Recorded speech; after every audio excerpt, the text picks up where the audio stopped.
नमस्कार, बहुत बहुत स्वागत है आप सभी लोगों का rapid revision series UPSC prelims 2024 में। और इस क्रम में हम लोग इंडियन इकोनॉमी का देख रहे हैं, करंट अफेयर्स, जो कि मई 2023 से लेकर के दिसंबर 2023 तक का है। इसका मतलब इसकी पहली क्लास जो है वो हो चुकी है, आज इसकी दूसरी क्लास है। आइए हम लोग देखें इसमें कौन कौन सी चीजें आपके लिए इंपॉर्टेंट है, जो आप यूपीएससी या और भी अपने स्टेट पीसीएस में के एग्जामों में आपके लिए मददगार साबित होगी। तो आइए शुरू करें, आज कौन कौन सी बातें हैं। तो इस पे अगर हम देखें, आज का हमारा जो पहला टॉपिक है ये काफी इंपॉर्टेंट है कि IRDAI का विजन 2047 ये क्या है। विजन एक्चुअली क्या है कि ये इंश्योरेंस फॉर ऑल, ये सभी के लिए इंश्योरेंस की बात है। और 2047 का क्या विजन है, इसके तहत अगर हम बात करें क्या इंपॉर्टेंट है आपके लिए, आइए जानते हैं इस पे। तो देखिए, जो IRDAI है यानी कि भारतीय बीमा विनियामक और विकास प्राधिकरण, ये क्या है कि जो भी बीमा वगैरह होती है उन सब की अथॉरिटी है ये। तो इसने क्या किया है कि वर्ष 2047 तक इसके द्वारा ऐसा टारगेट रखा गया है कि 2047 तक सभी के लिए विजन इंश्योरेंस के रूप में भारत में बीमा क्षेत्र को और ज्यादा व्यापक बनाने के लिए सभी राज्यों और केंद्र शासित प्रदेशों के प्रत्येक बीमाकर्ता को इस योजना में शामिल किया गया है। तो ये इंपॉर्टेंट है, 2047 तक का एक टारगेट रखा गया है। इसलिए इसके तहत क्या है कि बीमा गतिविधियों में आने वाली समस्याओं को कम करने हेतु IRDAI जीवन बीमा फर्मों के सहयोग से बीमा ट्रिनिटी लॉन्च करेगा। बीमा ट्रिनिटी क्या है अभी आगे हम लोग देखेंगे, लॉन्च करेगा। और इसके तहत क्या है, मतलब कर दिया है, इसके तहत क्या है कि बीमा सुगम, बीमा विस्तार और बीमा वाहक, ये सभी बीमा ट्रिनिटी के तहत शामिल होंगे। अब ये IRDAI का विजन जो 2047 है, ये क्या है अगर इसके बारे में हम देखें तो इसका उद्देश्य ये है कि 2047 तक सभी के लिए बीमा सुनिश्चित करने का लक्ष्य रखा गया है, ताकि प्रत्येक नागरिक के पास, यानी देश के प्रत्येक नागरिक के पास उपयुक्त जीवन, स्वास्थ्य और संपत्ति बीमा कवरेज हो और प्रत्येक उद्यम को उचित बीमा समाधान के द्वारा भी समर्थित किया जा सके। व्यक्ति के साथ साथ उद्यमों की भी बात की गई है कि 2047 तक क्या है, सभी को इसमें शामिल किया जाएगा। इसका उद्देश्य है कि भारतीय बीमा का जो क्षेत्र है उसको वैश्विक स्तर पे आकर्षक बनाने के उद्देश्य से। स्तंभ कौन कौन होंगे इसके, तो बीमा ग्राहक होंगे जो कस्टमर हैं, जो पॉलिसी लेंगे। बीमा प्रदाता होंगे यानी बीमा करता होंगे, जो कंपनियां बीमा कराएंगी। और बीमा वितरक होंगे जो मध्यस्थ होंगे, जो एजेंट होते हैं जो बीमा वगैरह कराते हैं। तो ये इसके स्तंभ होंगे। लक्षित क्षेत्र कौन कौन सा है, किन किन क्षेत्रों को इस पे टारगेट किया जाएगा, तो सही ग्राहकों को सही उत्पाद उपलब्ध कराना, सुदृढ़ शिकायत निवारक तंत्र बनाना कि कोई अगर इससे समस्या है तो उसका निवारण होगा। बीमा क्षेत्र में व्यापार करने में आसानी हेतु इसे और ज्यादा आसान बनाना, सुगम बनाना। बाजार की गतिशीलता के अनुरूप नियामक संरचना को सुनिश्चित करना कि जैसा मार्केट है उस अनुसार। नवाचार को बढ़ाना, नए नए आइडियाज को बीमा के क्षेत्र में। मुख्य धारा में टेक्नोलॉजी, प्रौद्योगिकी को जोड़ते हुए प्रतिस्पर्धा और वितरण दक्षता के साथ सिद्धांत आधारित नियामक व्यवस्था की ओर बढ़ना। तो ये पूरा उद्देश्य है, ये पूरा क्षेत्र है जो इसके साथ किया जाएगा। महत्व क्या है, तो महत्व है कि पूरे देश के लोगों को है। तो इसके लिए क्या है कि देश में लोगों को ऐसी सस्ती बीमा पॉलिसी तक पहुंच कराएगा ये, जो लोगों को स्वास्थ्य, जीवन, उनकी संपत्ति और दुर्घटनाओं को कवर करेगी और ये सभी सस्ते होंगे। ये नीतियां कभी कभी घंटों के अंदर तेजी से दवा निपटान और जिम या योग सदस्यता जैसे अतिरिक्त लाभ भी प्रदान करेंगी। तो ये सब खास है, इंपॉर्टेंट है, ध्यान में रखिएगा सभी लोग। अभी आपने देखा बीमा ट्रिनिटी की बात हमने की, तो बीमा ट्रिनिटी क्या है, तो बीमा ट्रिनिटी के तहत आपने तीन चीजें देखी थी। तो पहला है बीमा सुगम। अभी बीमा सुगम के बारे में हम डिटेल्ड देखेंगे, इस पे एक टॉपिक बीमा सुगम भी है, इंपॉर्टेंट है। तो बीमा सुगम क्या है कि यह एक एकीकृत प्लेटफॉर्म है जो बीमाकर्ताओं और वितरकों को, ठीक है ना, जोड़ता है, जो लोग बीमा कराएंगे और जो लोग बीमा करवाएंगे। यह एक सुविधाजनक पोर्टल में ग्राहकों के लिए नीतिगत खरीदारी, सेवा अनुरोध और दावों के निपटान को सरल बनाएगा। दूसरा है बीमा का विस्तार। बीमा ट्रिनिटी के तहत तीन चीजें हैं, सुगम और दूसरा है विस्तार। विस्तार जो है वो एक व्यापक पॉलिसी है जो कि जीवन, स्वास्थ्य, संपत्ति और दुर्घटनाओं को कवर करती। यह प्रत्येक जोखिम श्रेणी के लिए परिभाषित लाभ प्रदान करेगी। कोई भी जोखिम की चीज हो, इसमें सर्वेक्षण की आवश्यकता नहीं होगी और यह त्वरित दावा भुगतान सुनिश्चित करेगी। बीमा विस्तार। तीसरा है बीमा वाहक। तो बीमा वाहक क्या है कि यह ग्राम सभा स्तर पर कार्यरत एक महिला केंद्रित कार्यबल है और ये व्यापक बीमा के अंतर्गत विशेष रूप से बीमा विस्तार के लाभों के बारे में महिलाओं को, जो बीमा विस्तार इसके पहले देखा ना, उसके क्या लाभ है उसके बारे में महिलाओं को बताएगा और उसमें काम भी करेंगी महिलाएं, क्योंकि महिलाओं की बात महिलाएं ज्यादा सुनेंगी। पुरुष महिलाओं को बात करने में, आपको पता है कि भारत के गांव का देश है अभी भी, तो ये सब बहुत कुछ चीजें इस पे सामाजिक तौर पे भी खराब होती है, इसलिए महिलाओं को इसमें रखा गया है। उनको शिक्षित करने के साथ ही उनकी चिंताओं को दूर करने और लाभों पर बल देकर बीमा वाहक महिलाओं को मजबूत बनाने और उनकी वित्तीय सुरक्षा को बढ़ाने के लिए यह किया गया है। तो ये सभी खास बातें हैं, आप ध्यान में रखिएगा। दूसरा भी IRDAI से ही संबंधित है, क्योंकि मैंने आपको बताया ना कि बीमा सुगम के बारे में हमने देखेंगे। तो IRDAI जो है इसने बीमा सुगम पोर्टल, जो हमने ट्रिनिटी में पहला बीमा सुगम देखा था, तो उसका पोर्टल इसने IRDAI ने अप्रूव कर दिया है। तो क्या है इसके बारे में खास बात, हम लोग थोड़ा सा डिटेल बीमा सुगम के बारे में जानते हैं। तो क्या हुआ है कि भारतीय बीमा विनियामक और विकास प्राधिकरण यानी IRDAI ने अपने महत्वाकांक्षी बीमा सुगम ऑनलाइन प्लेटफॉर्म के निर्माण के लिए शीर्ष नियामक संस्था के रूप में कार्य करने के लिए एक संचालन समिति का गठन किया है। इसी वजह से, और ये सब 2023 की बातें हैं। IRDAI का यह मानना है कि बीमा सुगम एक इलेक्ट्रॉनिक मार्केट प्लेस प्रोटोकॉल है जो भारत में बीमा का सार्वभौमिकरण करेगा और इस प्रोटोकॉल को इंडिया स्टैक से जोड़ा जाएगा। अब इंडिया स्टैक क्या है अभी आगे हम लोग देखेंगे। बीमा सुगम थोड़ा सा और इसके बारे में देखते हैं। ऑनलाइन प्लेटफॉर्म है, ध्यान में रखिएगा। ग्राहक विभिन्न कंपनियों के द्वारा प्रस्तुत विभिन्न विकल्पों में से एक उपयुक्त योजना को ऑनलाइन तरीके से चुन सकते हैं। बीमा सुगम जीवन, स्वास्थ्य, सामान्य बीमा, चाहे वो मोटर हो, यात्रा हो, कोई भी चीज, इसके सहित बीमा जरूरतों को पूरा करने में सहायता करेगा। खास बात क्या है, तो यह बीमा बाजार को सरल एवं डिजिटलीकृत करेगा। ठीक है, इजी भी होगा और डिजिटलीकरण होगा। ठीक है, जिसमें पॉलिसी खरीदने से लेकर उसको अगर रिन्यूअल कराना है, उसका अगर कोई क्लेम करना है, उसके एजेंट या पॉलिसी की पोर्टेबिलिटी आदि के बारे में जानकारी, ये सब कुछ यहां पे मिलेगा। यह उपभोक्ताओं को बीमा संबंधी सभी समस्याओं का हल करेगा। बीमा सुगम जो कि ऑनलाइन डिजिटल होगा पूरे तरीके से। भूमिका क्या है कि प्रस्तावित प्लेटफॉर्म जो है पॉलिसी धारकों के लिए अपने बीमा कवरेज के प्रबंध हेतु एकल खिड़की के रूप में कार्य करेगा। जो पोर्टल वगैरह इसके लिए बनाया गया है, ग्राहकों को बीमा खरीद, सेवा और निपटान संबंधी संपूर्ण समाधान यहां पे प्रदान करेगा। उपयोगिता क्या है कि इससे बीमा कंपनियों के लिए विभिन्न टच प्वाइंट से सत्यापित और प्रमाणिक डेटा तक वास्तविक समय में पहुंच प्राप्त करना। ऑनलाइन है तो उसी समय तत्काल डेटा सारा मिल जाएगा। प्लेटफॉर्म जो है बिचौलियों और एजेंटों के लिए नीतियां बेचने और पॉलिसी धारकों को सेवाएं प्रदान करने तथा कागजी कार्रवाई को कम करने के लिए इंटरफेस करेगा, कि जो बीच में एजेंट होंगे उनकी भी भूमिका इसमें कम होगी, इसलिए इंपॉर्टेंट है। हितधारक कौन है, तो बीमा सुगम प्लेटफॉर्म में जीवन बीमा एवं सामान्य बीमा कंपनियों की 47.5% हिस्सेदारी होगी और ब्रोकर और एजेंट निकायों की 2.5% हिस्सेदारी होगी। तो यह भी ध्यान में रखिएगा, इंपॉर्टेंट है।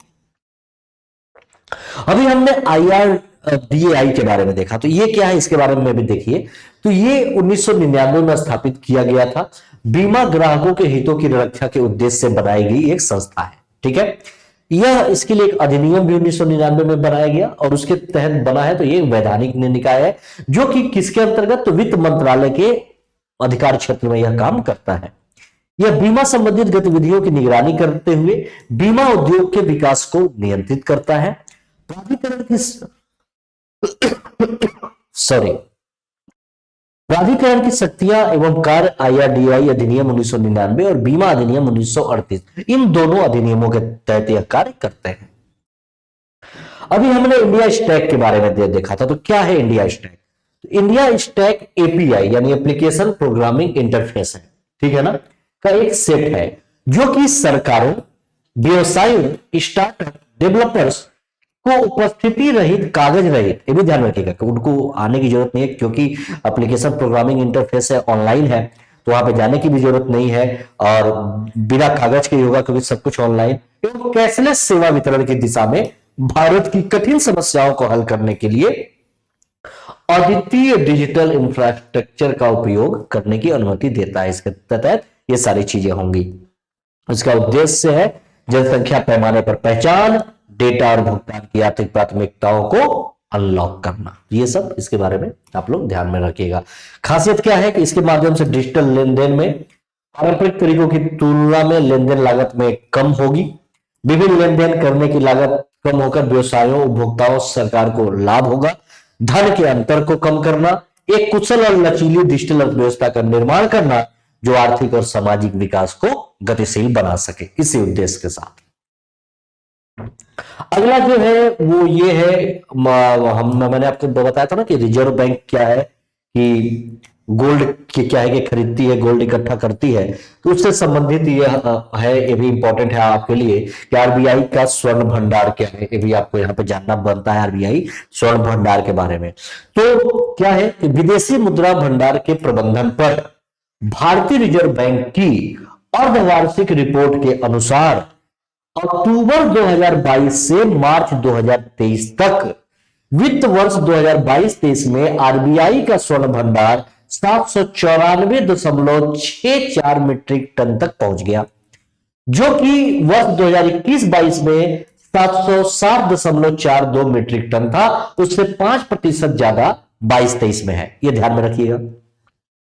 अंतरराष्ट्रीय मुद्रा कोष यानी IMF में आरक्षित अंश जो रिजर्व ट्रांच होते हैं और विशेष आहरण अधिकार और विदेशी मुद्रा परिसंपत्तियों के साथ स्वर्ण भंडार भारत के विदेशी मुद्रा भंडार का निर्माण करते हैं। तो ये है भारत के विदेशी मुद्रा का निर्माण होने का तरीका, ये भी ध्यान में रखिएगा, स्टार बना लेना इसके लिए, इंपॉर्टेंट स्वर्ण भंडार के लिए।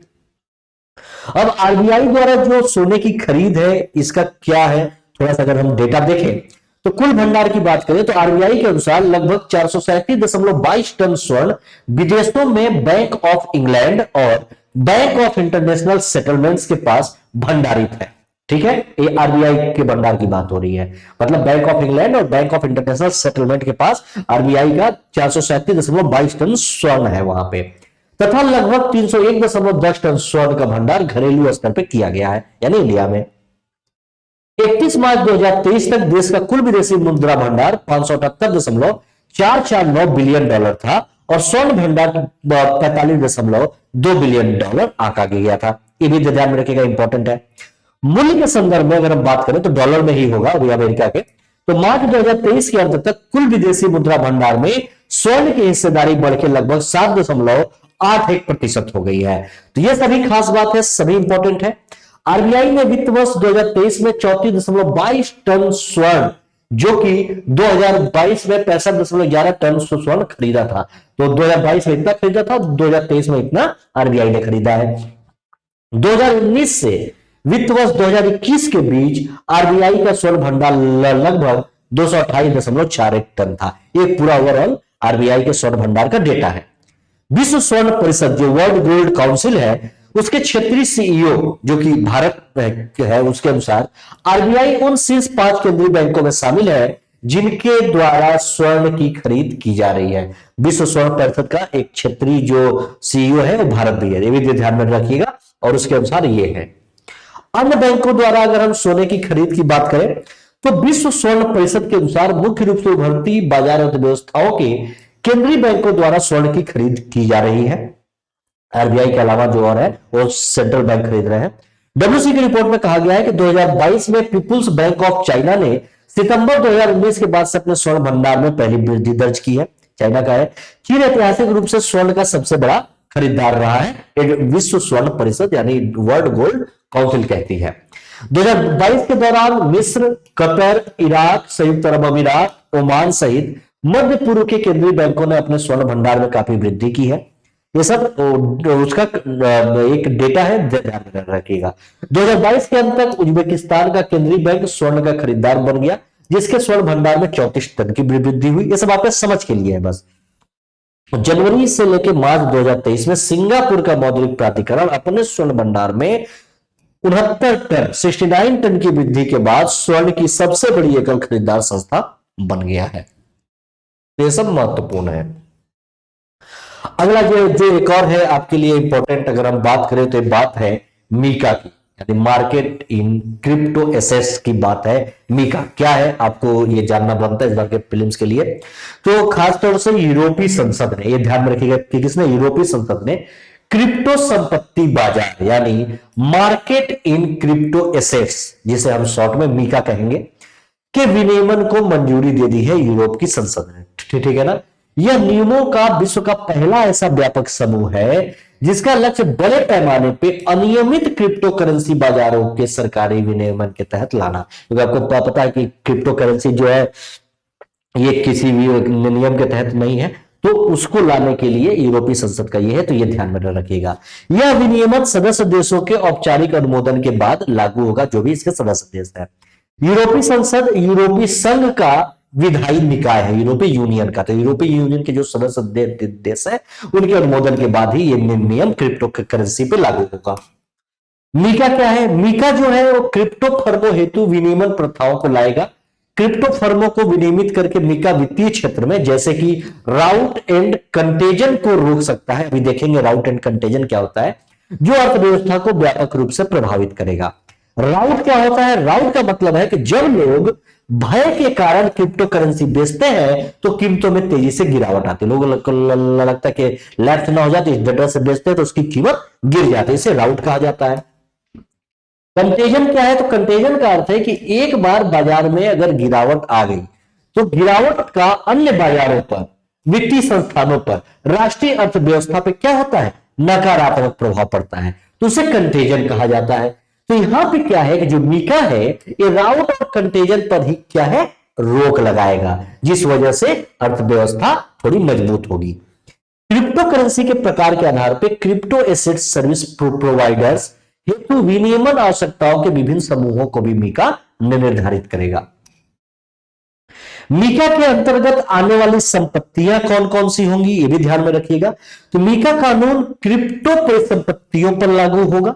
मुख्यतः एक मूल्य या अधिकार का डिजिटल प्रतिनिधित्व, क्योंकि ये सब तो डिजिटल मुद्रा है, जो सुरक्षा हेतु क्रिप्टोग्राफी का उपयोग करता है, और एक सिक्के या टोकन या किसी अन्य डिजिटल माध्यम के रूप में यह होता है जिससे स्थानांतरित यानी ट्रांसफर किया जा सकता है। साथ ही वितरित बही खाता तकनीक या इसी तरह की तकनीक का उपयोग करके इलेक्ट्रॉनिक रूप से संग्रहित होता है। तो ये जो भी है ये मीका के अंतर्गत आने वाली संपत्तियां होंगी।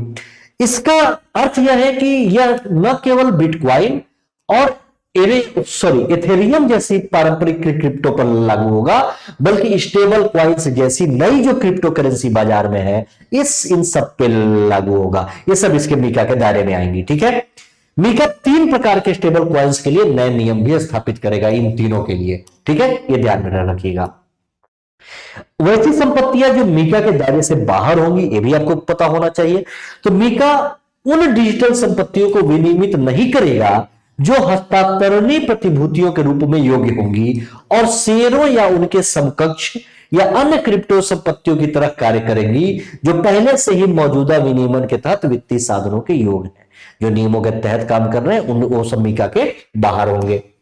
यह नॉन फंजिबल टोकन को भी बाहर कर देगा, एनएफटी भी इसके तहत नहीं होगा।